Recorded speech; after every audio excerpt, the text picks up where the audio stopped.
የአማርኛውን የቅዱስ ቁርአን ትርጉም በመታነቡበትና ኦሪጂናሉን ቁርአንን ስታነቡ አእምሯችሁ ላይ የሚፈጠረው ስሜት አንድ ነው። ኦሪጂናል ስትል ምን ለማለት ፈልገ ነው? ከተተረጎመ ኦሪጂናል አይደለ? ሳታምኑበት ነው እንዴ በአማርኛ ያወጣችሁት? እኔ በኢየሱስ ላይ የጠላትነት ዘመቻን መክፈት የምፈልገው ፍጻሜ ካፊር ሆኖ ጀሃነም እንድገባ ነው። ጀሃነም የሚያስገባው ኢየሱስ ክርስቶስ እንደሆነ ተረድታን ማለት ነው። የአላህ ሰላም በሱ ላይ ይሁን። ወንድሜ መሆኑን እኮ እኔ አምናለሁ። ሙስሊም ነኝ፣ ሙስሊም ነው። ዓለም ላይ ያሉ ሙስሊሞች ጠቅላላ ያከብሩታል። ሰላም በሱም በእናቱም ላይ ይሁን። ድንግል ማርያም ተወለድኩ ሲል እንዲያው በስጋ ፈቃድ የተወለደ መሰለ እንዴ? ወንድማችን ነው። ድፍረት ነው በጣም። አንድ ቦታ ጀሃነም ያስገባን ኢየሱስ ክርስቶስ አለ፣ አንድ ደግሞ ወንድማችን ነው ሙስሊም ነው ማለት ኢየሱስ ክርስቶስ አሁን ሙስሊም ነው ብለህ ብትል አሁን እንዲያው መጽሐፍ ቅዱሱ ቀርቶ ቁርአኑ አሳልፎ ይሰዳል። ሲነበብ የሰውን ህሊና መማረክ የሚችለውን ማንንም የሚያስቆመውን የሚያስለቅሰውን ቃል አወረድኩልህ አለ። የቁርአንን ማንነት ለማወቅ ፈልጌ ነው ቁርአን ውስጥ የገባሁት። ሳነበው ያቀለሸልሸኛል። እሱ ግን ምን አለ? የሚያስለቅሰውን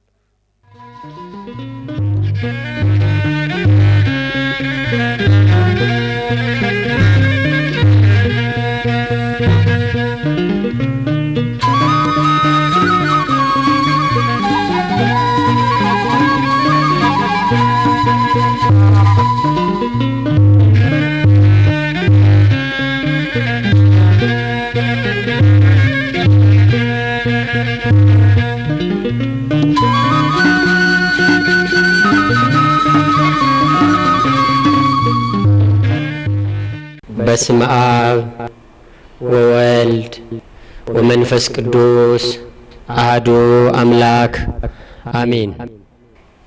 በቸርነቱ ጠብቆ እስከዚች ሰዓት ላበቃን ለአባቶቻችን አምላክ ለመድኃኔ ዓለም ክርስቶስ ክብር ምስጋና አምልኮት ለእርሱ ይሁን።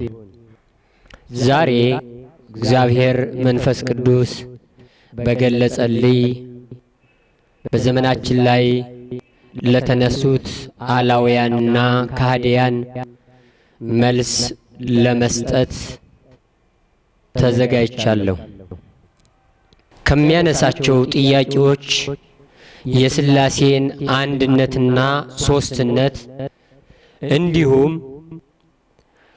ኢየሱስ ክርስቶስ ሰው ነው፣ አምላክ አይደለም፣ አምላካችን ብለው የሚያዩትን አምላክ እርሱ ብቻ ነው፣ የክርስቲያኖች አምላክ ሰው ነው፣ አምላክ አይደለም፣ የተለያዩ ጣዖታትን ነው የሚያመልኩ በማለት ጽፈዋል፣ በሲዲም አውጥተዋል። ይሄ የማያውቀውን ቤተ ክርስቲያን ሄዶ የማያውቀውን ክርስቲያን ለማታለልና ለማጥመድ የተደረገ ስልት እንደሆነ ለሁላችንም ግልጽ ነው። ግን እነዚህን ነገሮች ለማለፍ አልቻልንም።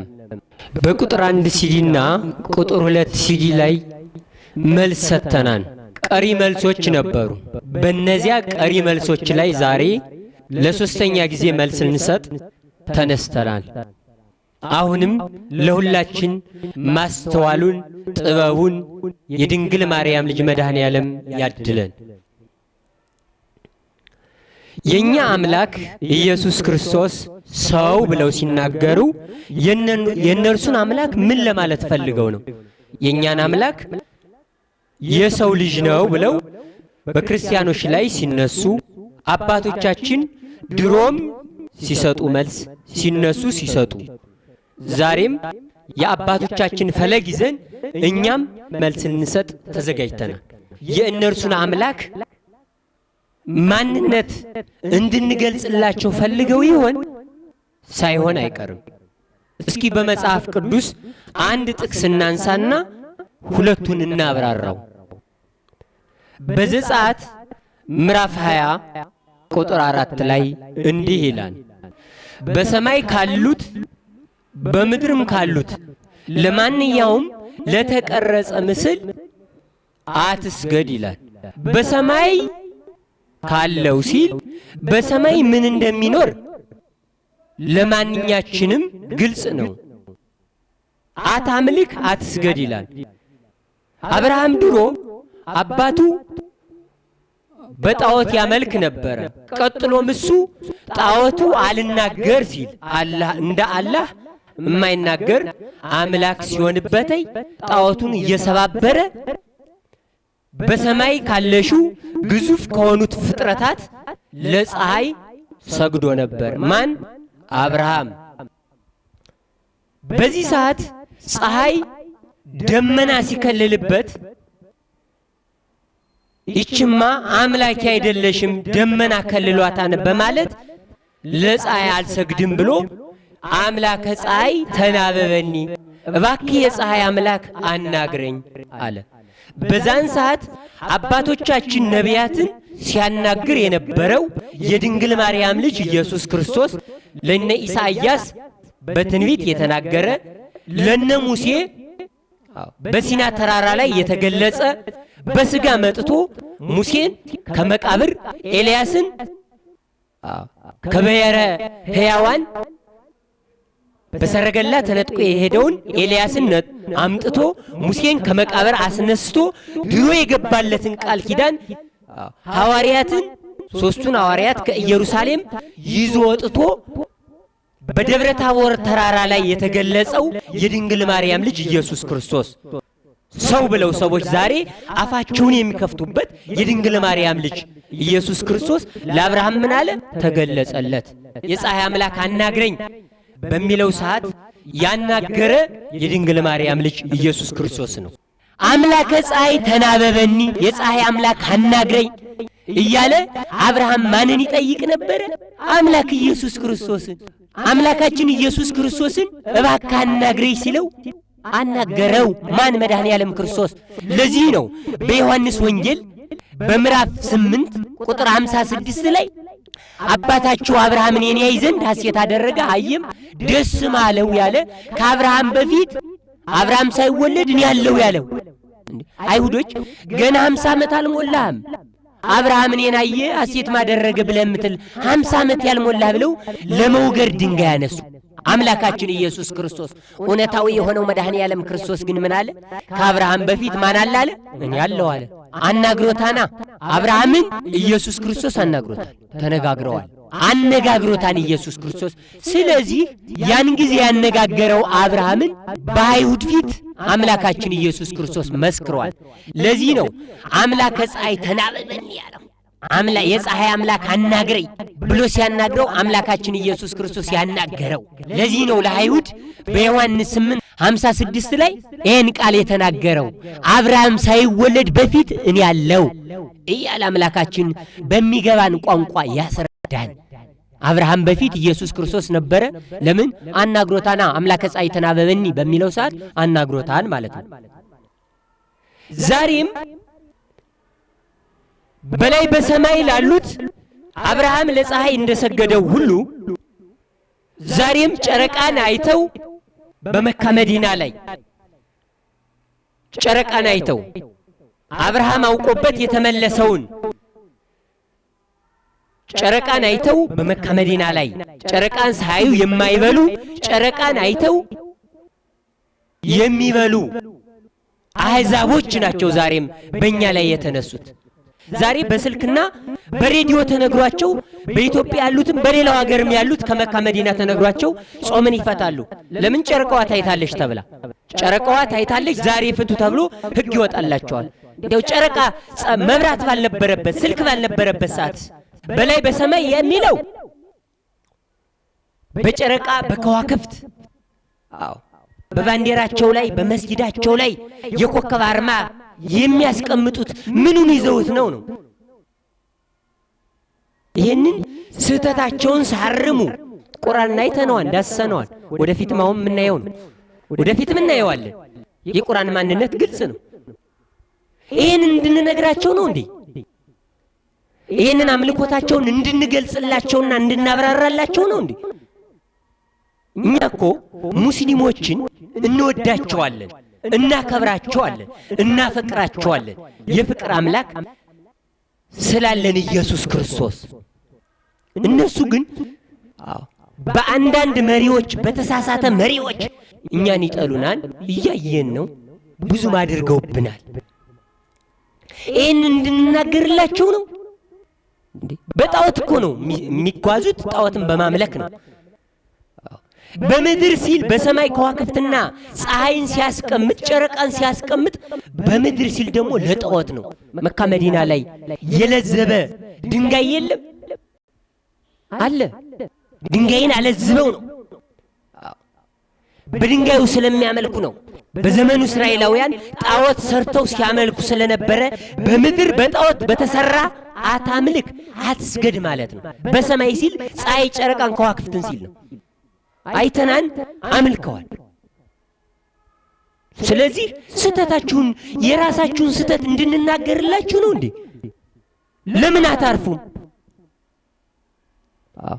ይሄንን ማለትና ወደ ስላሴ አንድነት ሶስትነት ገብቶ ሲዋኛ አይተናን እስኪ እንስማው ወደሱ እንሄድ ኦሪት ዘፍጥረት ምዕራፍ 1 ከቁጥር 26 እስከ 27 እግዚአብሔርም አለ ሰውን በመልካችን እንደ ምሳሌያችን እንፍጠር አለ ይሄም የሚያሳየው የእግዚአብሔርን አንድነትና ሶስትነት ነው ብለው ነበር ይሄ ጥቅስ በምንም አይነት መንገድ ስላሴን ይጠቁማል የሚል ሐሳብ የለውም ነው ይሄ የግል መረዳትህ ነው ተሳስተሃል እንኳን ከተባልኩ የተሻለ መረጃ ለምንድን ነው የማይቀርበው ጥቅሱ የሚያመላክተው ምንድነው እግዚአብሔርም አለ ሰውን በመልካችን አለ አሁን ዋና የተፈለገው እዚህ ጋር ነው በመልክ ያላለም በመልካችን ሲል እኛነት አለ ማለት ነው እንደ ምሳሌያችን አለ እንደ ምሳሌ ያላለም እኛነት አለ እንፍጠር አለ ቀጠለና ደግሞ ልፍጠር አላለም አሁን ይሄን እኛነት ነው እንግዲህ ተመዞ ወጥቶ የሱን አንድነትና ሶስትነት ያሳያል የተባለው እንደው ነፃ ጥያቄ ለመጠየቅ ብዙም ክርክር ለማብዛት የማይፈልግ አንድ ነፃ አስተሳሰብ ያለው ግለሰብ እንደው ፕሉራል ምን ያመላክታልና ምን ትረዳለህ እንኳን ቢባል እግዚአብሔር በአንድነት ውስጥ ሶስትነት መኖሩን ይረዳል እኛነት በሶስት ይገደባል ከአረብኛው ቋንቋ ውጭ ያለ ማንኛውም ፕሉራል ኔም ከአንድ በላይ ላለ ነገር የሚሰጥ ነው አይደል ሁለትስ ሊሆን አይችልም በዚህ ጥቅስ ላይ እግዚአብሔር እንፍጠር ብሏል እኛ ስላለ ሶስት ነው አሉ እሺ 9 ነው ምንድነው የኛ ስተትስ ሶስት መሆኑን የገደበው ሐሳብ የታለ 6 ነው ብልስ 16 ነው ብንልስ እንፍጠር ነው ያለው እንጂ ለሶስት የሚል ሐሳብ አልገባበትማ አንተ አንድነቱን በሶስትነት ውስጥ ገልጾታል ብለህ የምታምን ከሆነ ወንድም ዲያቆን ቢኒያም ፍሬው እስኪ ሶስትነቱን የገደበበትን ማስረጃ ስጠን መጽሐፍ ቅዱስ እንዲህ ይላል ሁለተኛ ቆሮንቶስ ምዕራፍ 13 ቁጥር 14 ላይ የኢየሱስ ክርስቶስ ጸጋ የእግዚአብሔር ፍቅር የመንፈስ ቅዱስ ህብረት ከሁላችን ጋር ይሁን ይላል ምን ማለት ነው ይሄ ለምን የአብ ብቻ አላለም ወይስ የኢየሱስ ክርስቶስ ብቻ አላለም ለምንስ የመንፈስ ቅዱስ ብቻ አላለም ሶስቱን መጥቀስ ለምን አስፈለገ አንድነቱን ሶስትነቱን ሲገልጽ ነው ይሄ ቃል ኢየሱስ ክርስቶስ ለብቻው እግዚአብሔር አብ ለብቻው መንፈስ ቅዱስም ለብቻው አድርጎ አስቀምጦታል ይሄንን አላየው ወይስ ሰዎች ልታደነጋግር ተነስተሃል ሆን ብለህ ተነስተሃል ማለት ነው መጽሐፍ ቅዱስ አሁንም እንዲህ ይላል ማቴዎስ 28 ቁጥር 19 ላይ በአብ በወልድ በመንፈስ ቅዱስ ስም እያጠመቃችሁ በማን ስም በአብ ስም በወልድ ስም በመንፈስ ቅዱስ ስም አለ አብ ወልድ መንፈስ ቅዱስ ሶስቱን ለምን መጥቀስ አስፈለገ ለምን በአብ ብቻ አብ እግዚአብሔር ነው ብለሃል ኢየሱስ ክርስቶስ ሰው ነው ብለሃል ታዲያ ለምን በአብ ብቻ አላለም ሰው ከሆነ ኢየሱስ ክርስቶስ በሰው ልጅም ተጠምቀን እንድናለን ማለት በአብ በወልድ በመንፈስ ቅዱስ እያጠመቃችሁ ደቀ መዝሙር ያደርጓቸዋል ይሄንን አምላክ ነው አንድነቱን ሶስትነቱን የምንናገር ሌላም አለ ይናገራል መጽሐፍ ቅዱስ ያብተነትነዋል ኢሳይያስ 6 ቁጥር 3 ላይ አንዱም ለአንዱ ቅዱስ ቅዱስ ቅዱስ የሰራዊት ጌታ እግዚአብሔር ምድር ሁሉ በክብር ተሞልታለች ይላል ታዲያ ይሄንን አላየው ወይስ አያስፈልግም የሚያስፈልግ ቢሆን ሶስትነቱ ለምንስ አልፎ 5 ለምን አልሆነ ለምንስ አንተ እንዳልከው ለምን 9 ያልሆነ ለምን 3 ብቻ ሆነ መጽሐፍ ቅዱስ እኮ የኛ ነው እውነተኛን ቃል ለተቀበሉት ህዝቦች የተሰጠ መጽሐፍ ነው ታዲያ ሳይገባህ እዚህ ውስጥ የምትገባው ለምንድን ነው ስተትን አርም እንዲያው ለመሆኑ አልናቸው ሰጠናቸው የሚለው ቁርአን ምን ማለት ነው ለእስራኤል ልጆች መሪ ያደረግነው ይላል ለምሳሌ ያ ምን ማለት ነው? እግዚአብሔር አንድ ከሆነ አንድነቱን ለምን አይናገርም? እግዚአብሔር አንድም ሶስትም ነው። እስኪ የተሻለ ማብራሪያ ያምጣና ይሄንኛነትን በሶስትነት ይፍታው። የቱ ጋር ነው እግዚአብሔር ሶስት ነው የሚለው? መጽሐፍ ቅዱስ አንድነቱን ሶስትነቱን አምጣና እርታኝ፣ ስላሴነቱን አምጣና እርታኝ ብለሃል። ዘራስቱኤል ምዕራፍ 4 ቁጥር 1 ጀምሮ እስከ 6 ስታነበው ስላሴ እያለ ያው ይናገራል ማለት ነው። ስለዚህ መጽሐፍ ቅዱስ ይናገራል። አንተ ራስህ በአንደበትህ አልተናገርክም?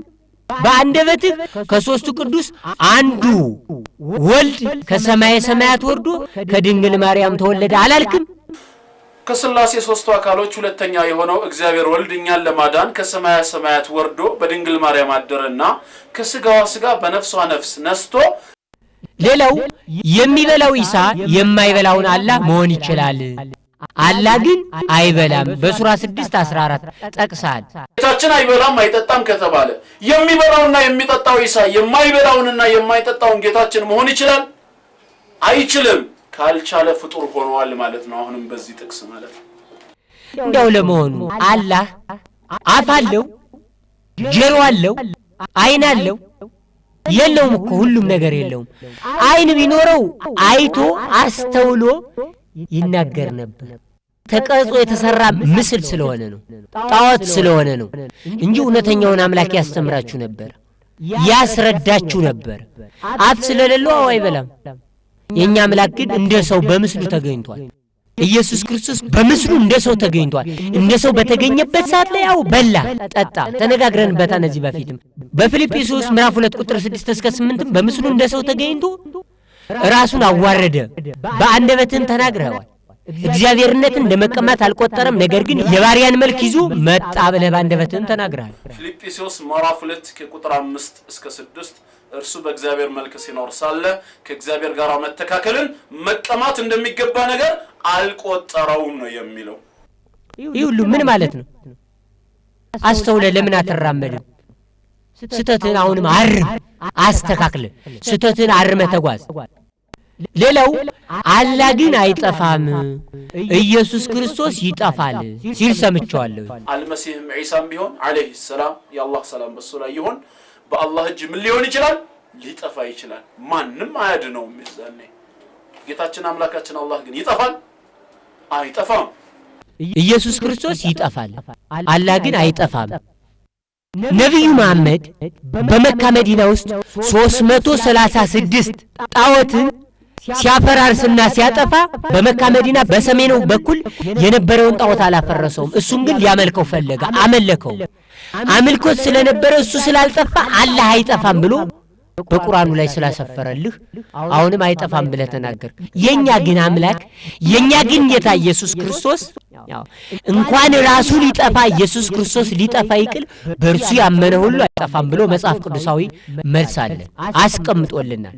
በዮሐንስ ወንጌል በምዕራፍ 6 ቁጥር 54 ላይ ስጋዬን የሚበላ ደሜንም የሚጠጣ የዘላለም ሕይወት አለው፣ ቢሞት እንኳን በመጨረሻ ቀን አስነሳዋለሁ አለ። ማን? ኢየሱስ ክርስቶስ። በማን ያመነ አይጠፋ ማለት በኢየሱስ ክርስቶስ ያመነ ለዘላለም ይኖራል። የእናንተ ግን ለራሱ ብቻ ነው የማይጠፋው፣ ለራሱ እንደማይጠፋ አስቀምጧል። እኛ ግን እኛ ራሳችን አንጠፋ። እኛ በክርስቶስ ያመንን፣ በክርስቶስ አምላክነት ያመንን፣ በአንድነቱ በሶስትነቱ ያመንን እኛ የተዋህዶ ልጆች ክርስቲያኖች አንጠፋም። የእናንተ ግን ለራሱ ብቻ ነው የማይጠፋው፣ ለራሱ ብቻ አልጠፋም ብሎ ራሱን እንድታምኑት ነው። እሱ በአምላክ ነው ብላችሁ እንድታምኑት አልጠፋም ብሎ አስቀመጠለት። ማን? መሐመድ አስቀመጠለት። እኛ ግን በክርስቶስ እናምናለን፣ አንጠፋም፣ ለዘላለም እንኖራለን ማለት ነው። ሌላ ኢብራሂም ከኢሳ አያንስም፣ አብርሃም ከኢየሱስ ክርስቶስ አያንስም ስትል በአንደበት ሰምቻለሁ። ደግሞ ኢብራሂም ከኢሳ አንሶ ነው በደረጃ? መጽሐፍ ቅዱስ ላይ አግኝተው ነው ወይስ ቁርአን ላይ አግኝተው ነው ይሄን ተናገርከው? ቁርአን ቅዠታም ነው፣ ሁሌም እንዳንተ ቅዠታም ነው። ቅዠታም ሰው ስለጻፈው ነው። ጸሐፊው ቅዠታም ስለነበረ ለኑሮውና ለዓላማው ሲያስተካክል ስለነበረ ስለጻፈው ነው። እንጂ መጽሐፍ ቅዱስ ምን ይላል ስለ አብርሃምና ስለ ኢየሱስ ክርስቶስ እንዲህ ይላል። የዮሐንስ ወንጌል ምዕራፍ 8 ቁጥር 56 ላይ እንዲህ ይላል፣ አባታችሁ አብርሃም እኔን ያይ ዘንድ ሐሴት አደረገ፣ አየም ደስም አለው። አይሁድ ግን ገና 50 ዓመት ያልሆነ አብርሃምን አይተሃልን አሉት። ኢየሱስም እውነት እውነት እላችኋለሁ አብርሃም ሳይወለድ እኔ አለው አለ። አብርሃም የጥንት ሰው ነው። ኢየሱስ ክርስቶስ መጥቶ የተወለደው አሁን ነው። ከአብርሃም በፊት ኢየሱስ ክርስቶስ ነበረ። አምላክነቱን አነጣጥሮ አምላክ ኢየሱስ ክርስቶስ በአንደበቱ እየተናገረ ነው ያለ። ከአብርሃም በፊት ኢየሱስ ክርስቶስ እንደነበረ ኦሪት ዘፍጥረት ምዕራፍ 18 ቁጥር 1 ጀምራችሁ ማንበብ ትችላላችሁ። በአብርሃም ቤት አንድነቱን ሶስትነቱን ገልጿል። እግዚአብሔር በዛን ሰዓት እግዚአብሔርና አብርሃም ቁመው ተነጋግረዋል ይላል መጽሐፍ። ስለዚህ አብርሃም እኔን ሐሴት ማደረገ አለ። አይሁዶች ግን ግራ ስለገባቸው በድንግል ማርያም በኩል ስለተወለደ በቅርብ ስላዩተኝ 50 ዓመት ያልሞላህ አብርሃም እኔን አየ ሐሴት ማደረገ ደስ ማለው ብለህ ምትል ከአብርሃም በፊት እኔ ነበርኩ ብለህ ምትልስ ውሸታም ነህ ብለው በድንጋይ ሊወግሩት ተነሱ ይላል። እሱ ግን ያላቸው ምንድነው ያለው? ከአብርሃም በፊት እኔ ነበርኩ። ነበር አምላካችን ኢየሱስ ክርስቶስ ጥንት የነበረ ነው። ጊዜ አይደለም ያመጣው ክርስቶስን። ጊዜ ያመጣው የገባው ቃል ኪዳን ነው። ቁርአኑን እኮ ይናገራል። በቁርአን በምዕራፍ 14 ላይ ቃል ኪዳን ገብቶ ነበር ይላል። ማን እንደሆነ ግን አይታወቅም። ቃል ኪዳን ገብቶ ነበር፣ መጣም ቃል ኪዳኑን አላፈረሰም ይላል ቁርአኑ። ቃል ኪዳኑን አላፈረሰም መጣም። ስለዚህ ኢየሱስ ክርስቶስ መጣ።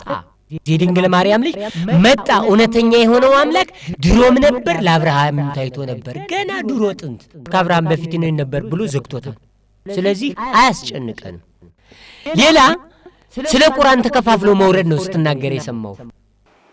ቁርአን ተከፋፍሎ የመውረዱ ጉዳይ ግራ እንዳጋባቸው በመምሰል ከዚህ በፊት የነበሩት መለኮታዊ መጻሕፍት በነቢያቶቻቸው ላይ በጠቅላላ አንድ ጊዜ ይወርዱ ስለነበር ቁርአን ለመሆኑ ተከፋፍሎ ወረደ።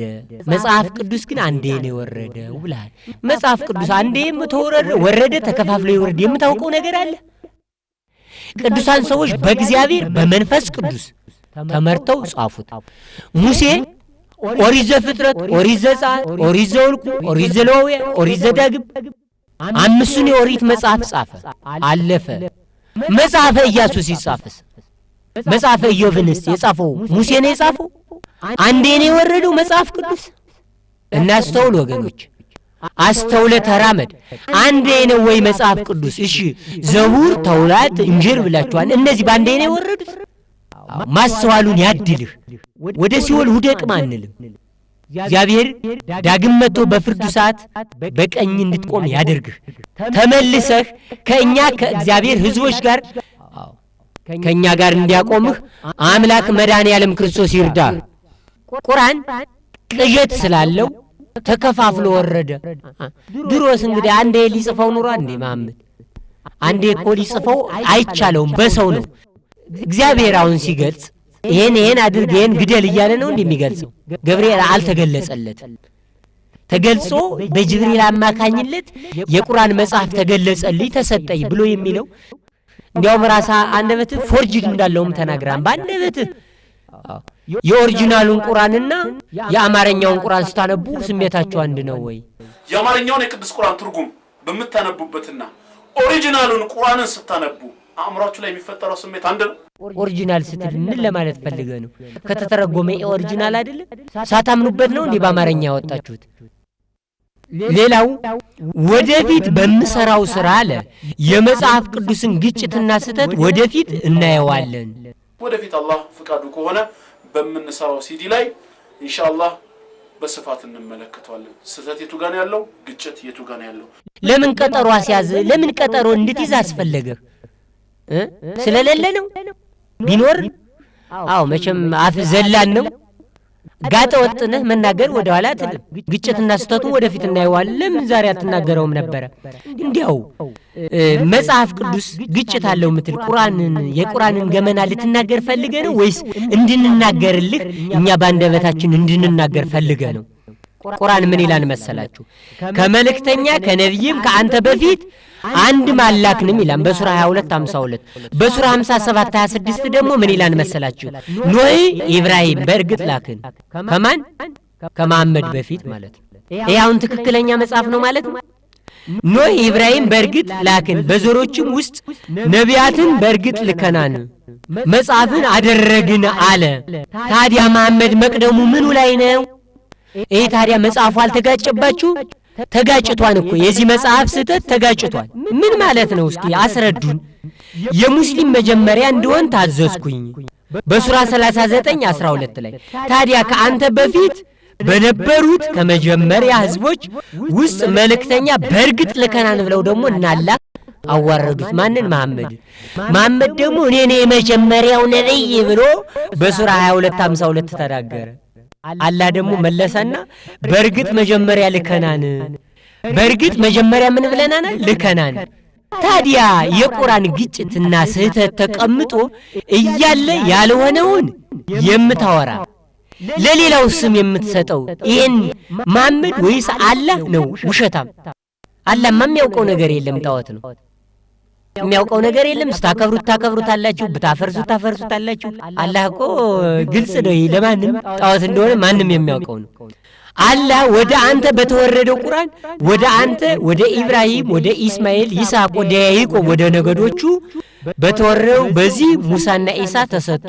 በአንደበት ግን አላህ እውነተኛ አምላክ ነው፣ የእሱ መኖርና እውነተኛነት ከተረጋገጠ ከእርሱ ውጭ የሆነው ውሸት ነው ብላን። የአላህ እውነታነት በቅዱስ ቁርአን ውስጥ በ10 እና በ11 አይነት መንገድ ተገልጿል። ከነዚህ መካከል አንደኛው አላህ ራሱ እውነት ሆኖ መገኘቱ ነው። ታዲያ ከመልእክተኛ ከነብይም ከአንተ በፊት አንድ ማላክን ብሎ በሱራ 22:52 ይሄንን ከታዲያ ከተናገረ የቁርአኑ ስህተት ነው? የመሐመድ ስህተት ነው ወይስ የአላህ ስህተት ነው? መሐመድ ለኔ መጀመሪያ ቁርአን ተሰጠኝ ተቀበልኩ እያለ ሌሎች ጻፊያን መጀመሪያ እንዳሉ ደግሞ በሱራ 2:136 ላይ አስቀምጦታል። አላህ እዚህ አንዴ ያዋርደዋል። አላህ ደግሞ ነብዩ መሐመድን ሁለቱ እኮ ተጣልተዋል ማለት ይቻላል። በሹመት ላይ ነው መሰለኝ የተጣሉት። እዚህ ላይ የሁለቱ ግጭት ይታያል፣ የመሐመድና የአላህ። ስለዚህ አላህንም ሾመው፣ አላህም ነብይ እንዲሆን ያው ሲያመልከው ስለነበረ ነብይ ያደረገው ማለት ነው። ማን? ያጣወቱ። ስለዚህ ሁለቱም ጸድቆላቸው ቀረ። ሳድግ ግን ሁለቱንም ሳታውቅ ዝም ብለህ መሃል ውስጥ ገብተህ ተዋኛለህ ማለት ነው። ስለዚህ ሁለታቸውም ስህተት እስከሆኑ ድረስ አስተውል እልሃለሁ። አስተውል። ብዙ መናገር እኮ ይቻላል። መሐመድ ወይ ከአንተ በፊት ለማንም ሰው ዘላለም መኖርን አላደረግንም ይላል አላህ። እስኪ እንዲያው አሁን ለመሆኑ ነፃ አይምሮ ልስጣችሁና መሐመድ ዘላለም ነው የኖረው? ቀን እየቆጠረ የሚጥል ጋኔል ነበር። ያ ጋኔሉ በድንገት ነው፣ ሳያስበው በድንገት ነው የሞተው። ዛሩ አዳፍቆት ነው የገደለው። ታዲያ መሐመድ ወይ ከአንተ በፊት ለማንም ሰው ዘላለም መኖርን አላደረግንም ብሎ አላህ ሲዋሽ እናገኘዋለን። በሱራ 21:34 ላይ ቃል ይናገረዋል። በጣም የሚገርመው እኮ ይሄ ነው። እኔ በጣም ገርሞኛል። አሁን መሐመድ ዘላለም አለ ነው የምትሉት? መሞቱን ሁላችሁም ታምናላችሁ። ታዲያ ዘላለም መኖርን የሚለው ያውን ያለ ውሸት ነው። ስተታችሁን አርሙ። እኔ አለ የኢየሱስ ጠላት ብሆን ምን እንደሚጠብቀኝ አውቃለሁ። ካፊር ሁኜ ጀሃነም እንድገባ ነው የኢየሱስ ጠላት መሆን ብሎ ደግሞ ሲናገር ሰምቻለሁ። እኔ በኢየሱስ ላይ የጠላትነት ዘመቻን መክፈት የምፈልገው ፍጻሜ ካፊር ሆኖ ጀሃነም እንድገባ ነው። እንዲያው ለመሆኑ ለምንድን ነው የምታጭበረብረው? ጀሃነም የሚያስገባው ኢየሱስ ክርስቶስ እንደሆነ ተረድተሃል ማለት ነው። ጀሃነም ማስገባቱን ካወቅ ዛሬውኑ ወቅ፣ ዛሬውኑም ወገኖችንም ወደ ስህተት አትስደዳቸው። የእግዚአብሔር ሕዝቦች ናቸው። ያንተን ቃል እየሰሙ ግን ብዙዎቹ የሚጠፉ እንዳሉ ስለማውቅ ነው። ሌላ ቦታ ደግሞ ምን እንዳለ ልንገራችሁ። ኢየሱስ እኮ አለ ወንድማችን ነው። የአላህ ሰላም በሱ ላይ ይሁን። ወንድሜ መሆኑን እኮ እኔ አምናለሁ። ሙስሊም ነኝ፣ ሙስሊም ነው። ዓለም ላይ ያሉ ሙስሊሞች ጠቅላላ ያከብሩታል። ሰላም በሱም በእናቱም ላይ ይሁን። ከድንግል ማርያም ተወለድኩ ሲል እንዲያው በስጋ ፈቃድ የተወለደ መሰለ እንዴ? ወንድማችን ነው። ድፍረት ነው በጣም። አንድ ቦታ ጀሃነም ያስገባን ኢየሱስ ክርስቶስ አለ፣ አንድ ደግሞ ወንድማችን ነው ሙስሊም ነው ማለት። ኢየሱስ ክርስቶስ አሁን ሙስሊም ነው ብለህ ብትል አሁን እንዲያው መጽሐፍ ቅዱሱ ቀርቶ ቁርአኑ አሳልፎ ይሰዳል። እስልምና የተመሰረተው በቁርአን ነው። መሐመድ ነው የመሰረተው። ታዲያ አሁን ይሄን ብትናገር አሁን ሃይምሮ ራሱ ይቀበለዋል? ተሳስተሃል፣ ስተትን አርም፣ አስተካክል፣ ወንድማችን ነው። ሌላ ቦታ ደግሞ እኔና አብ አንድ ነኝ ብሏል። እኔና አብ አንድ ነን ዮሐንስ ወንጌል ምዕራፍ 10 ቁጥር 30 ላይ እኔና አብ መሆኑን እግዚአብሔር መሆኑን ካወቅ እንዴት ወንድማችን ነው አልክ? እንዴ አንደበት ራሱ አልተጋጨብህ? አንደበት መልስ ይስጥ ነው የምለው እንጂ መድኃኒዓለም አሁንም ደግሞ አይነ ልቦናህን ያብራልህ። ዛሬም ነገም እውነትን አውቀህ መንግስተ ሰማያትን እንድትወርስ እፈልጋለሁ ማለት ነው። ሌላው ዲያቆን ቢንያም ፍሬው አለ ያነሳው ጥያቄ ነገ እንዳይደገም ይሆናል አለኝ። አላህ ዲያቆን ቢንያም ፍሬው ዛሬም ያነሳትን ጥያቄ ዓለማትን ከመፍጠሩ በፊት አስቀድሞ ያቃታል። ሲነበብ የሰውን ህሊና መማረክ የሚችለውን ማንንም የሚያስቆመውን የሚያስለቅሰውን ቃል አወረድኩልህ አለ። አረቦች አምሳያውን ሊያመጡት ያልቻሉትን አስደናቂ ተአምር ይሄው አወረድኩኝ። ወላሂ የማይሰለች መጽሐፍ፣ በዓለም ላይ በቃል የተያዘ ብቸኛ መጽሐፍ። ስለዚህ ለወንድም ዲያቆን ቢንያም ፍሬው የምንሰጠው መልስ ለሳቸው ማንበብና መጽሐፍ እንዲችሉ አድርጎ ያልገለጸው ለምንድነው? ነብይነታቸው ይበልጥ የተረጋገጠ እንዲሆን ነው። ከዚህ በላይ እንግዲህ ጌታችን ያውቃል። ሀምሳያው ሊያመጡት ያልቻለውን ድንቅ የሆነውን የሚያስለቅሰውን ቁርአን አወረደ። ነብዩ መሐመድ ማንበብና መጻፍ ያልቻሉት የሚያስለቅሰውን ቁርአን ዝም ብሎ ሊሰጣቸው ስለፈለገ ነው። አላህ ፈቅዶላቸው ዝም ብሎ ስለሰጣቸው ነው። ስለዚህ ለዲያቆን ቢንያም የምንሰጠው ይሄ ነው። ነፃ አይምሮ ያላችሁ ሰዎች አሁን ቁርአንን ስናነበው እንዲያው የቁርአንን ማንነት ለማወቅ ፈልጌ ነው ቁርአን ውስጥ የገባሁት። ሳነበው ያቀለሸልሸኛል። እሱ ግን ምን አለ? የሚያስለቅሰው ግራ ስለተጻፈ ነው የሚያስለቅሰው። መጽሐፍ ቅዱስን ባየው አይኔ ቁርአንን ስመለከት ያቀለሸልሸኛል። እስኪ ቁርአኑንና መጽሐፍ ቅዱስን የትኛው እንደሚያስለቅስ እንየው። በሃይማኖት ማስገደድ የለም ይላል በሱራ 2 ቁጥር 256 ላይ በሃይማኖት ማስገደድ የለም ይላል ቁርአኑ። ታዲያ ማስገደድ ከሌለ ስልምናን ተቀበሉ በማለት በሰይፍ ሲጎረዱ የነበሩት ምን ስለሆነ ነው? ምን ስለሆነ ነው እነዚህ አባቶች፣ ካህናት፣ እናቶች፣ ወንድሞች፣ እህቶች በሰይፍ በገጀራ ሲቆረጡ የነበሩት? ዛሬ ነፍሱን አይማረው አንልም እንጂ ሳዳም ሁሴን ሲቀጠቅጣቸው የነበረው ኩርዶች ራሱ ወደ 60,000 ሰዎች እንዴት ነው ሲደረጉ የነበሩት? ራሱ ሙስሊሙን እንኳን ሙስሊሙን ክርስቲያኑን ተውትና ሙስሊሙን ሲገደሉ አልነበሩ? ሲቀጠቀጡ አልነበሩ? በሰይፍ ሲቆረጡ አልነበሩ? መሐመድ ራሱ ከመካ ወደ መዲና በሚሄድ ሰዓት በሰይፍ አይደል እንደ ሃይማኖትን የመሰረተው ራሱ? ይሄ ምን ማለት ነው? ራሱ ይሄ ስለተጻፈ ነው የሚያስለቅሰው? ያሳዝናል። እንዲህ አለ ደግሞ ያላ መልእክተኛ እርም ያደረጉትን እውነተኛውን ሃይማኖት የማይቀበሉትን የተዋረዱ ሆነው ግብር በእጆቻችሁ እስከሚሰጡ ድረስ ተዋጓቸው ይላል በሱራ 9:29 ላይ። ታዲያ እንዲገደሉ ትእዛዙን ካስቀመጠ አሁን ይሄ ነው የሚያስለቅሰው? ግደል የሚለው ቃል ነው የሚያስለቅሰው? እውነተኛ የሆነው ቃል ደግሞ መጽሐፍ ቅዱስ እንዲህ ይላል፣ ወደ ዓለም ሂዱ ወንጌልን ለፍጥረት ሁሉ ስበኩ፣ ያመነ የተጠመቀ ይድናን። ምን ይላል? ግደሉ አለ፣ ይድናን። እዚያ ግን የሃይማኖት ማስገደድ የለም ብሎ ሲያበቃ እንደገና ሲገደሉ እናያለን። ጠላትን ቢራብ ግን አብላው፣ ቢጠማ አጠጣው። ሮሜ 12:20 ላይ ይናገራል። ጠላትን የእናንተ ደግሞ ግደሉ። የትኛው ነው የሚያስለቅሰው? አሁን ጠላትን ቢራብ አብላው እያለ እየተናገረ ቢጠማ አጠጣው እያለ እየተናገረ ይሄን ቃል እያስቀመጠ ይሄን ቃል እየተናገረ ወገኖች የትኛው ነው የሚያስለቅሰው? ጠላት ያልሆነን እንኳን ግደል እያለ ቁርአን እያስቀመጠ ለዚህ ነው የሚያስለቅሰው ወይስ ደግሞ ጠላትን ቢራብ አብላው የሚለው ነው የሚያስለቅሰው? መጽሐፍ ቅዱስ ቢራብ አብላው ጠላትን ይላል። ቁርአን ግን ጠላትን ያልሆነን ሃይማኖት እንኳን ባይቀበል ግደለው ይላል። የትኛው ነው የሚያስለቅሰው? አሁንም ነፃ አይምሮ ይፍረድ። ባገኛቸውም ስፍራ ግደሏቸው፣ ያዟቸው፣ ክበቧቸው፣ ለእነርሱም በየመንገዱ ተቀመጡ። ቢጸጸቱ ሰላትን ቢሰግዱ ግዴታ ምጽዋት እስከሚሰጥ ድረስ ግደሏቸው ይላል። ማን? ቁርአን። አምሳያ ሊያመጡለት ያልቻሉትን ቁርአንን አወረደ።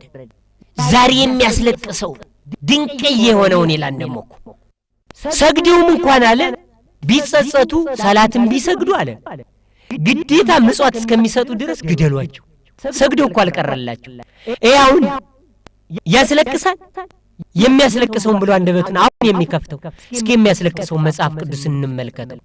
ክፉን በመልካም አሸንፍ እንጂ በክፉ አታሸንፍ ይላል ሮሜ 12:21 ላይ ክፉን በመልካም አሸንፍ እንጂ። ይሄ ያስለቅሳል። ለእነርሱም አለ ከማንኛውም ኃይልና ከታጀቡ ፈረሶች የቻላችሁትን የእርሱ የአላህ ጠላትና ጠላቶቻችሁን ሌሎቹንም የምታሸብሩበት ዓለምን ያስጨነቀውና ዓለምን ያጥለቀለቀው ሽብር ነው። አያችሁ ቁርአኑ ላይ ስላገኙት ነው ማለት ነው የሚያሸብረው ዓለምን። በአገራችን ላይም እያየን ነው። በሱራ ምዕራፍ 8 ቁጥር 6 ላይ ይህን ቃል ይናገራል። አሸብሯቸው፣ ግደሏቸው። ይሄ ነው አሁን የሚያስለቅሰውን ብሎ የተናገረ። ኧረ የሚያስለቅስ መጽሐፍ ቅዱስ ነው። ይህን በተናገረው አንደበቱ ምን ይላል መጽሐፍ ቅዱስ? ለማንኛውም ስለ ክፉ ፈንታ ክፉ አትመልሱላቸው። ለዚህ ነው እኮ ክፉ ተደርጎብን ሰይፍ ተመዞብን ተገርለን ቤተ ክርስቲያናችን ተቃጥሎ በጅማ ላይ፣ ባጋሮ ላይ፣ በወሎ ላይ፣ በወለጋ ላይ ተቃጥሎ እንኳን አንገታችን ደፍተን ዝም ብለን ያሳለፍነው እኮ ስለ ክፉ ፈንታ ክፉ አትመልሱ ብሎ አምላካችን ስላስቀመጠ ነው። በሮሜ 12:17 ላይ ይህ ቃል ስለተቀመጠ እኮ ነው። ቃሉን እኮ እናከብረዋለን እኛ ክርስቲያኖች። ታዲያ ተሳስቶ ገልብጦ ነው የተናገረው ማለት ነው። መጽሐፍ ቅዱስን ሊናገር ፈልጎ ሊሆን ይችላል። የመጽሐፍ ቅዱስ ቃል ስለሚያስለቅስ ይሆን? አዎ አንብቦታን እኮ አይቶታን እኮ ብዙ ቦታ ስላየው ድንገት የሚያስለቅሰውን ቃል ስላየ ይሆናል። ቁርአንና አነጻጽሩ ተጋጭቶበት ይሆናል ካንደበቱ እንደዚያ ብሎ ያለ። ሌላው ተጋደሏቸው፣ አላህ በእጆቻቸው ያሰቃያቸዋል። ይሄንም ያስለቅሰው ያሰቃያቸዋል፣ ያዋርዳቸዋል አለ በሱራ 9:14። አያችሁ አላህ ያሰቃያን ያዋርዳን። የኛ ግን አምላክ ራሱ ተሰቃይቶ ራሱ መከራ ተቀብሎ በመስቀል አደባባይ ላይ ተቸንክሮ ነው መከራውን ተቀብሎ ነው። የነሱ ደግሞ እኛን እንዲያሰቃይ በሰይፍ እንዲቆራጥ እንዲያሰቃየን ነው የሚናገረው። የነሱ አላህ ማን ነው? ዲያብሎስ ነው። አዎ እያሰቃየን ያለ። ብዙም በበሽታ ያሰቃየዋን፣ በመከራ ያሰቃየዋን፣ በራብ ያሰቃየዋን፣ በጦርነት ያሰቃየዋን። አዎ እስልምናው ሃይማኖት ይሄን ነው የሚቀበለው። ቁርአኑም የሚያዝዘው ይሄንን ነው። በሱራ 9:14 ላይ አላህ በእጆቻችሁ ላይ ያሰቃያቸዋል፣ ያዋርዳቸዋል። በጣም ይገርማል እኮ መጽሐፍ ቅዱስ ምን ይላል? ብቻላችሁ አለ በእናንተ በኩል ከሰው ሁሉ ጋር በሰላም ኑሩ። በምን ኑሩ አለ? በሰላም ኑሩ። ቁርአኑ ደግሞ አሰቃዩአቸው፣ ግደሏቸው። ሮሜ 12:18 ላይ ብቻላችሁ በሰላም ኑሩ ነው ያለ። ከማን ጋር? ከሁሉ ጋር አለ በሰላም ኑሩ። ለዚህ እኮ ነው በሰላም የምንኖረው። መከራ ደርሶብን መከራውን እንደ መከራ ሳንቀበል በጸጋ ተቀብለን በደስታ እኮ ነው የምንኖረው ያለ። ስለዚህ አምላካችን ክብርና ምስጋና ይድረስልን። አምልኮ ስግደት ለእርሱ ይሁን። ፍቅር የማን ነው? የቤተ ክርስቲያን። እንዲህ ይላል መጽሐፍ ቅዱስ እኮ ፍቅርን ስላስተማረን በፍቅር እንኖራለን። ይህ እኮ ነው የሚያስለቅሰው። የመጽሐፍ ቅዱስ ቃል የሚያስለቅሰው ፍቅር ነው። ፍቅር የሌለው እግዚአብሔርን ምን አይለውም? ፍቅር የሌለው ማንን አያውቅም? እግዚአብሔርን አያውቀውም ይላል በዮሐንስ መልእክት ምዕራፍ 4 ቁጥር 7 እስከ 9 አንብቡት። አዎ ፍቅር የሌለው ሰው እኮ ነው እግዚአብሔርን የማያውቀው። ይሄ ነው እኮ የሚያስለቅስ። ታዲያ ሳዲቅ ምን አለ? የሚያስለቅሰውን ቁርአን እናወረድናል። በጣም የሚገርም እኮ ነው። የኛ ግን አምላክ ፍቅር ነው። ጠላቶቹ ሳለን እንኳን የኛ አምላክ ክርስቶስ በፍቅሩ ያከበረን፣ ሞትን በሞቱ ሞታችን የገፈፈልን፣ ትንሣኤያችን ያረጋገጠልን፣ ስንበድለው በፍቅሩ የጠራን፣ እስከ ሞት ድረስ የደረሰልን፣ ስሙ በራሱ መድኃኒት ፍቅር የሆነ ቸር ጠባቂ፣ ስለ ኃጢአታችን ብሎ የሞተ ዕለት ዕለት ስለ ፍቅሩ የሚያስተምረን፣ መሰረቱ ፍቅር፣ ግድግዳው ፍቅር፣ ጣሪያው ፍቅር። ይህ አምላክ ነው እኛ የምናመልከው። ይህን ጌታ ነው አምላክ ብለን ያዝ ነው። ምኑ ላይ ነው ለመሆኑ ቁርአን ያስለቀሰን? አልቅሳችኋል? እስካሁን አልቅሳችኋል? ለየትኛው እንዳለቀሳችሁ እንግዲህ ንጹሕ አይምሮ ይፍረድ። እስኪ እንዲያው ያላህን ማንነት እንዲያው ቀንጨብ አድርገን እንየው ባጭር መልእክት። አላህ ቢሻ ከእነርሱ ያለ ጦር በተቀበለ ነበር፣ ግን ከፊላቸውን በከፊል ሊሞክር በዚህ አዘዛቸው ይላል በሱረቱ ምዕራፍ 47 ቁጥር 4 ላይ። የሚሞክረው ደግሞ በምንድነው? በጦር። ማን? አለ እግዚአብሔር አምላክ በክፉ አይሞክር በመልካም እንጂ። የሰው ልጅ ፈጥሮ እየገደለ በጦር እየገደለ ይሞክራል። ይሄ አምላክነት ፍርድ ሳይሆን የዲያብሎስ ፍርድ ነው። ይሄንን ግን አላህ ሊሞክር በጦር አዘዘ ነው የሚለው ማን? መጽሐፋቸው ይናገራል። ለነገሩ ቁርአን የስህተት መጽሐፍ እንደሆነ ሁላችንም ዓለምም ያውቀዋል። የማን ድርሰት እንደሆነ ማንም ያውቀዋል። ለመኖር ዘይዴ ብሎ ነብይ ነኝ ለማስባል በጉልበት የሚያጣጥረው ጥረት ያደረገው ስልት ስለሆነ አላህ ከእናንተ ጋር ሲሆን አትድከሙ ወደ እርቅም አትጥሩ። በሱራ 47 ቁጥር 35 ላይ ይህን ቃል ይናገረዋል። ወደ ምን አትሂዱ? ወደ እርቅ አትሂዱ። ለምን? ይኸውን የአምላክ ፍርድ ወይስ የጠላት የዲያብሎስ ፍርድ ነው? ይፍርድ። ወደ እርቅ አትሂዱ አትታረቁ ማለት የዲያብሎስ ጥንት ጠላታችን ዲያብሎስ አባታችን አዳምን ከአምላኩ ከእግዚአብሔር ጋር ያጣላ ዲያብሎስ አጣልቼ ቀረው ሲል እግዚአብሔር አምላክ በሥጋ መጥቶ ራሱ እግዚአብሔር ነው የታረቀን። ራሱ እግዚአብሔር ነው የታረቀው አባታችን። ስለዚህ ይሄ ማን ስትራቴጂ ነው? የዲያብሎስ። ወደ እርቅም አትሂዱ ይላል መጽሐፍ ቅዱስ። ግን እንዲህ ይላል በማቴዎስ 5:24 ላይ የበደለህን ወንድምህን ይቅር በለው ታረቀው ነው የሚል እኮ መጽሐፍ ቅዱስ። ከዚያም በኋላ ወደ መቅደሱ ሄዶ መስዋዕቱን ያቅርብ። ወንድሙን ይቅር ሳይል ግን ወንድሙን ሳይታረቅ ግን ወደ መቅደስ እንኳን አይሄድ ይላል መጽሐፍ ቅዱስ። የነሱ ግን ወደ እርቅ አትሂድ። ወደ ምን አትሂድ? ወደ እርቅ አትሂድ። በጣም ለጆሮ ዘግናኝ የሆነ ነው ይህ መጽሐፍ። ታዲያውን እውነታ ነው። የኛ ግን አምላክ ኢየሱስ ክርስቶስ የተጣላህን ቢበድልህ ምን አደርጋለህ? ስለ ክፉ ፈንታ ክፉ አትመልስ መልካም ነው ያለ አምላካችን ኢየሱስ ክርስቶስ። መልካም ነው የምንመልሰው። ሪምኛ መልካም የመልካም ፍሬዎች ነና አምላካችን የፍቅር አምላክ ስለሆነ። ይሄ ግን የጸብ አባት ማን ነው? ዲያብሎስ ስለሆነ ግን በዲያብሎስ ተመርቶ ይሄን ቃል አስቀምጦታል። ሮሜ 12:17 ስለ ክፉ ፈንታ ክፉ አትመልስ አላለ ብሏል። የነሱ ደግሞ ምን አለ? ከአላህ ጋር ስትኖር አትድከም ወደ እርቅም አትሂድ። በሱራ 47 ቁጥር 35 ላይ ቃል አስቀመጠ። እስኪ አሁን ነፃ አእምሮ ያለው ሰው ተጣልቶ አይታረቅ የሚል ምን ማለት? የፍርድ ማን ነው? የዲያብሎስ።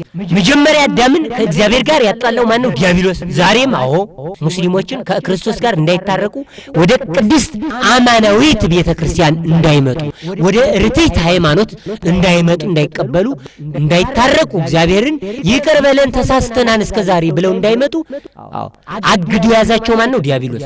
ማን? አላህ ማለት ነው።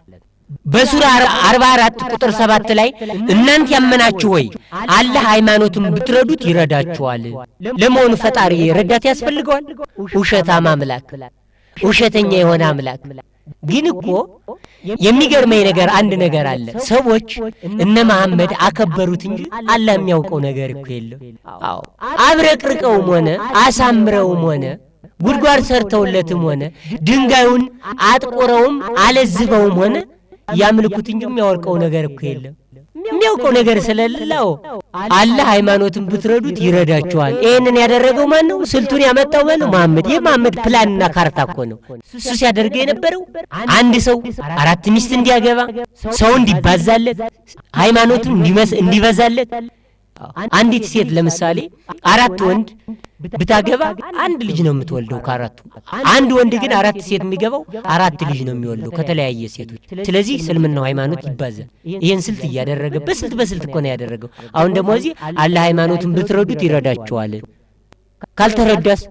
የኛ ግን አምላክ ረዳት አያስፈልገውም። ክርስቶስ እንዲህ ይላል ፍጥረት ሁሉ በእርሱ ተፈጠረ ነው የሚለው። በማን? በክርስቶስ።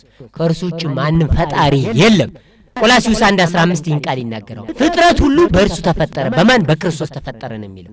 ኢሳይያስ 44:24 ላይ ደግሞ ሁሉንም የፈጠርኩ ሰማይንም ለብቻዬ የዘረጋው ምድርንም ያጸናው እኔ እግዚአብሔር እኔ ነኝ፣ ከእኔ ጋር ማን ነበር ነው ያለ። አላህ ግን ሃይማኖቱን ብትረዱት ይረዳችኋል አለ በሱራ 44 ቁጥር 7። ታዲያ ይሄ ረዳት ከፈለገ ረዳት ካለው ያ አምላክ ነው። የአምላክነት ስራ ነው። የኛ አምላክ አይረዳም፣ ይረዳል። ለዘላለም ኗሪ ነው። በእርሱ ያመንነው እኛም ለዘላለም እንኖራለን። ረዳት ግን የለውም። ብቸኛ የሆነ አምላክ ነው። ለዚህ ነው መጽሐፍ ቅዱስ ምናለው ብቸኛ የሆን ካለው የይሁዳ መልእክት ምዕራፍ 1 ቁጥር 4 ላይ ስንመለከተው ብቸኛ ቁጥር 3 ጀምረን ስንመለከተው ለቅዱሳን አንድ ጊዜ ፈጽሞ ስለተሰጠ ሃይማኖት እንድትጋደሉ እየመከርኩ ጽፍላችኋለሁ። አንዳንድ ሰዎች ሾልከው ገብተዋልና ተጠንቀቁ። የአምላካችን ጸጋ በሴሰኝነት ይለውጣሉ። አምላካችን ንጉሳችን ብቻውን ነው የሚለው። ብቻውን ለዘላለም የሚኖረው ኢየሱስ ክርስቶስን ይክዳሉ ተብሎ ተጽፏል። ማን ነው? ኢየሱስ ክርስቶስ ብቸኛ አምላክ ነው አለ። አላህ ግን ረዳት አለ። ማን? መሐመድ ረዳት ነበረዋ። መሐመድ ረዳት ነበረ። ለምን? ሃይማኖቱን ያቋቋመለት እሱ ነዋ። እሱ ደግሞ ጣዖት ስለሆነ ስለተፈራ እንዲጠብቀው ያው ረዳት ነበረው ማለት ነው። የኛ ግን አምላክ ኢየሱስ ክርስቶስ ብቸኛ ነው ይለዋል መጽሐፍ ቅዱስ የይሁዳ መልእክት ምዕራፍ 1 ቁጥር 4 ላይ ብቸኛ የሆነ ኢየሱስ ክርስቶስ ነው። ማንም ለፍጥረት ስራው ያገዘው የለም። ሌላ በትንሣኤ ቀን አላህ ይፈርዳል ይላል ሱራ 21 ላይ ቁጥር 47 ላይ በትንሣኤ ቀን ትክክለኛ ሚዛንን ያቆማል። ማን? አላህ። ትንሣኤ መኖሩን ለመሆኑ በምን አረጋገጣችሁ?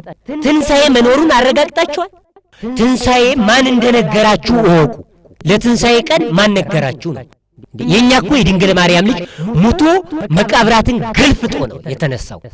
ትንሣኤ እንዳለ በጊዜ ምጽአትም መጥቶ የዓለም ፍጻሜ በሱ እንደምታልፍ መጽሐፍ ቅዱስ ይናገራል። ማቴዎስ ወንጌል ምዕራፍ 25 ቁጥር 31 ላይ ፍጥረት ሁሉ አሕዛብ ሁሉ በፊቱ ይሰበሰባሉ። ማን? የድንግል ማርያም ልጅ ራሱ በአንደበቱ ክርስቶስ ብሎ የዓለምን ፍጻሜ ኃጥአንን በግራው ጻድቃንን በቀኙ የሚያቆምበት ቀን ያቺ ቀን ነች። ኃጥአን በግራው አቁሞ ፍርድ በሚሰጥበት ቀን ትንሣኤ የሚያስነሳው ኢየሱስ ክርስቶስ ነው። ቁርአኑም ይናገረዋል። ሱራ 5 ቁጥር 110 ላይ ሙትን አስነስቷን ይላል። ማን? ቁርአን ኢየሱስ ክርስቶስን ኢሳን ሙታንን አስነስቷን ይላል።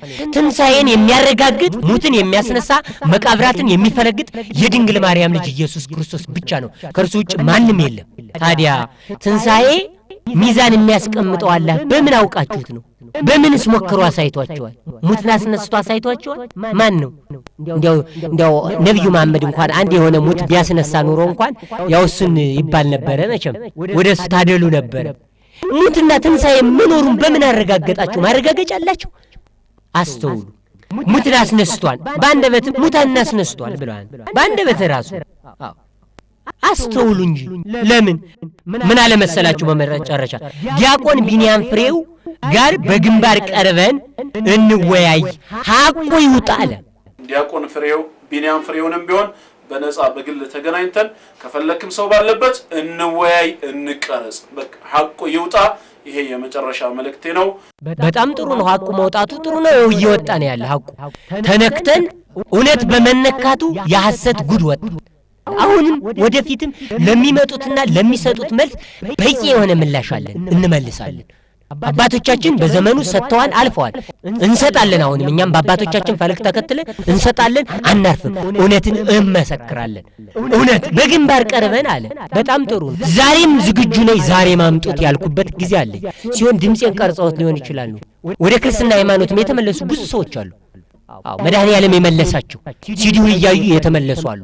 መድኃኔዓለም አሁንም ይመልስልን፣ ይጥፋንልን። በግንባር ዛሬም ነገም ዝግጁ ነን። አባቶቻችን የተነሱ ቀን ቦታ አይኖራቸውም። እኛ ትንሹ ብላቴና ነን። የቤተ ክርስቲያን ትንሹ ብላቴናን ቀናተኛ። እነሱ የተነሱ ቀን ግን ቦታ ላይኖራችሁ ይችላል። ዛሬ ግን እኔ ሰጥቼው ቦታ ኖሯችሁ ትንቀሳቀሳላችሁ። አባቶች የተነሱ ቀን ግን ቦታ ላይኖራችሁ ይችላል። ስለዚህ ዛሬም ነገም በግንባር ቀርበን ለምትለው ነገር ዝግጁ ነኝ። መሐመድ ነብይ ነው ይላሉ። እስኪ እንዲያው እውነተኛ ነብይ አንዲት ነገር ሲቆም ብለን እንመልከት። ሙሴ በማህፀን የተመረጠ ቅዱስ፣ መሐመድ በዝሙት የተጸነሰ። ለምን ብትሉኝ በዝሙት ስለተጸነሰ ነው የሰውን ነፍስ ሲያጠፋ የኖረው። የተረገመ ልጅ ነፍሰ ገዳይ ነው። የተረገመ ልጅ ዛሬም ነፍስን ያጠፋን እያየን ያለ ነው። አባት እናቱን የሚገል የለም። የተረገመ ልጅ ነፍሰ ገዳይ ነው። በዝሙት የተጸነሰ፣ በኃጢአት የተጸነሰ፣ በቅዱስ ጋብቻ ያልተጸነሰ ስለሆነ ሙሴ በእናቱ ማኅፀን እያለ ተመረጠ። ማን መረጠው? እግዚአብሔር። ለምን? ወደፊት እናየዋለን። መሐመድ ግን በዝሙት ነው የተጸነሰ። ስለተጸነሰም ነፍሰ ገዳይ ሆነ። ሙሴ በእግዚአብሔር ጠባቂነት በቤተ መንግሥት አደገ። ያልወለደው የማያውቀው ፈርዖን አሳደገው በቤተ መንግሥት። ማን ስለመረጠው? እግዚአብሔር ስለመረጠው በቤተ መንግሥት አደገ። በባህር ውስጥ የተጣለ ሕፃን ምንም ያልጠነከረ ደም ማን አጸናው? እግዚአብሔር። በቤተ መንግሥትም እንዲያድግ ፈቀደው። ለምን እንደሆነ የእግዚአብሔር ምስጢር ሰፊ ነው። ወገኖች እስራኤላውያንን ከግብፅ ባርነት ሊያወጣ እግዚአብሔር መረጠው። ስለመረጠው በቤተ መንግሥት አደገ። መሐመድ በከድጃ ቤት በዝሙት አደገ። ለምን? አባቱ እናቱ ሞቱ፣ አጎቱ አሳዳጊው አያቱ ሞቱ። እነዚህ ሲሞቱ ግን በምን አደገ? በኃጢአት አደገ። በኃጢአት ማደጉን መረጃ ሁለት ባል የሞተባትን ከድጃን አገባ። በንጹህ ጋብቻ ነው ያገባት ወይስ እግዚአብሔር ፈቅዶለት? ሁለት ባል የሞቱባትን ሴት አገባ። ስለዚህ በዝሙት ያደገውን ወደፊት እናየዋለን። ሙሴ በእግዚአብሔር መሪነት ለነቢይነት ተመረጠ። የመረጠው እኮ መጀመሪያ በእናቱ ማኅፀን መረጠው፣ በቤተ መንግሥት አሳደገው። የመረጠው ለነቢይነት። መሐመድስ በራሱ ፈቃድ ነቢይ ነኝ ብሎ ተነሳ። እውነት በራሱ ፍቃድ። ማን የመረጠው? ለምን መጽሐፍ ቅዱስ ላይ አልተጻፈም? የነቢዩ መሐመድ መመረጥ ለምን? ሐሰት ስለሆነ በራሱ መሪነት ብቻ ተቀበሉኝ በማለት ደምን በማፍሰስ ስለተመረጠ በራሱ ፈቃድ ይለዋል። እግዚአብሔር ግን ሙሴንም መረጠው። ለምን? ለነቢይነት። መሐመድ ግን በራሱ ፍቃድ። ሙሴ እግዚአብሔርን በሲና ተራራ አነጋገረ። እውነት ነው፣ አነጋግሯል። መሐመድ ግን በሂራ ተራራ ከዲያብሎስ ጋር ነው የተነጋገረው። ከሰው ጋር ከአምላክ ጋር ሳይሆን ከዲያብሎስ ጋር። ጣዖቱማ ያነጋግረውማ አላ ጣዖት ነው። ስለማያነጋግረው ከዲያብሎስ ጋር ተመካከረ። ምን የሚል? እኔም ነቢይ ያደርግሃለሁ፣ ሕዝቡ እንዲቀበል ደም አፍስስልኝ አለው። ደም አፍሳሹ ዲያብሎስ በዮሐንስ 8:44 ላይ እንደ አባታቸው ነፍሰ ገዳይ ናቸው ይላል። ደም አፍሳሹ ደም እንዲያፈስ ከዲያብሎስ ጋር ተመካከረ። ሙሴ የተነጋገረበትን የቃል ኪዳን ታቦት ተቀበለ። መሐመድ የሰውን ደም የሚያፈሰውን ቁርአን ተቀበልኳል። ገላጩ ማን እንደሆነ ከላይ ሲያነጋግር የነበረው ነው የሰጠው ያስቀመጠው። ሙሴ 40 ቀን በሲና ተራራ ጸለየ። መሐመድ 43 ዓመት ወደ ሂራ ተራራ እየተመላለሰ ግደል የሚለው የቁርአን መጽሐፍ ተቀበልኩ አለ። ተቀበልኩ ነው ያለው። ሙሴ በተአምራት ባሕረ ኤርትራን ከፈለ። መሐመድስ ከመካ ወደ መዲና ጦር አዘመተ። ልዩነታቸው ይሄ ነው። አያችሁ ወገኖች፣ ማንኛው ነው እውነት? እውነተኛ ነቢያት እንዴት ያለው ነው? አሁንም ለብዙ አንሰጥቻለሁ። ሙሴ በአለት ላይ ውሃ አፈለቀ፣ ከሰማይ መናንም አወረደ። መሐመድ እንደ ሙሴ ነቢይ ነኝ በማለት ወተትን በመሬት ላይ በመቅበር አፈልቃለሁ እያለ ተፈላሰፈ። ግን ውሻዋ መጣሽና አሁን በእስልምናው ሃይማኖት ውሻ የተጠላሽ ነች በጣም። ለምን? የቀበረውን ወተት ቆፍራ ስላወጣሽበት። እንደ ሙሴ ስራውን ደሞ ስም ቀጠለና ወተትን ቀበረ። እኔ ደግሞ ከሙሴ ይበልጣለሁ ለማለት ነው። ተከታይ ነን የሚሉት ደግሞ ምን ይላሉ? ከኢየሱስ ይበልጣን ብለውም ተናግረውለታል። ይሄ የስህተት ምንጭ ነው። ይህን የስህተት መረጃ ቁርአንን ስለያዙ ነው። ሙሴ የእግዚአብሔር መልአክ የቀበሩት መቃብሩ እንኳን የማይገኝ ነው።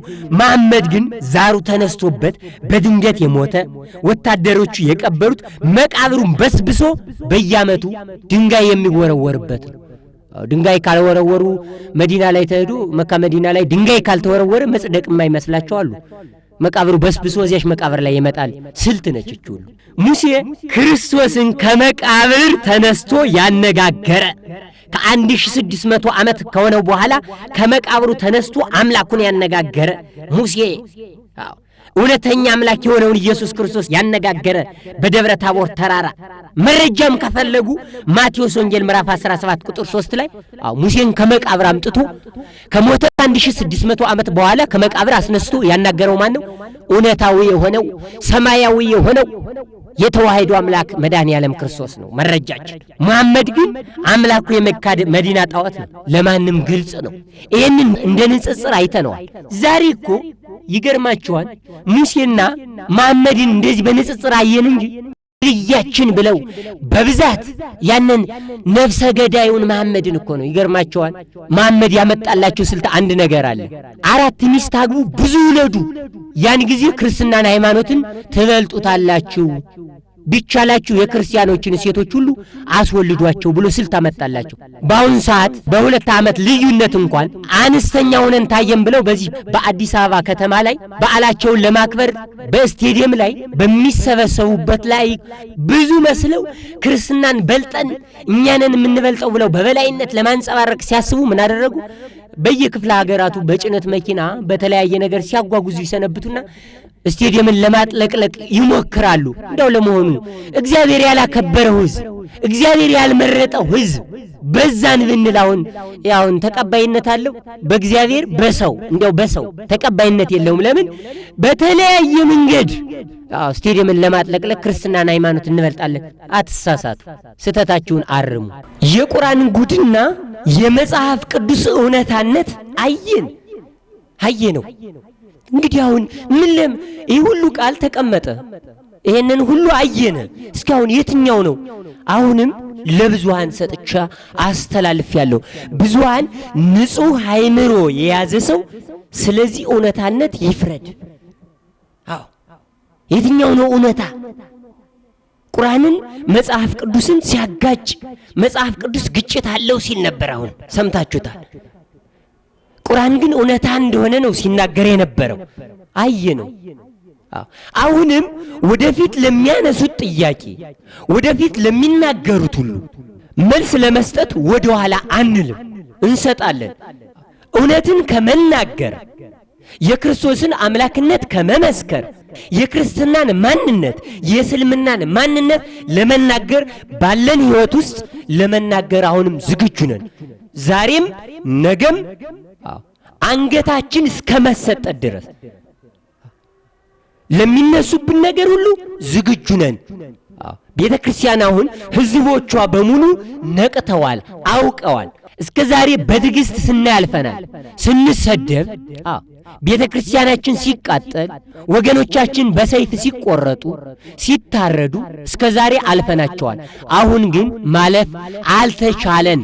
ከአእምሮ በላይ ስለሆነ ማለፍ ስላልቻልን መልሱን በትክክል እንመልሳለን። እግዚአብሔር መንፈስ ቅዱስ በገለጸልን ለሚደረግባት ቤተ ክርስቲያን ህዝቦቿ ልጆቿ ለሚደረጉባት ሁሉ እስከ ዛሬ ሳናውቅ ዝም ብለን አይተናል። አሁን ግን ማለፍ አንችልም፣ እንሰጣለን። እስከ መጨረሻው ድረስ ህዝበ ክርስቲያኑ አብረናችሁ ነን።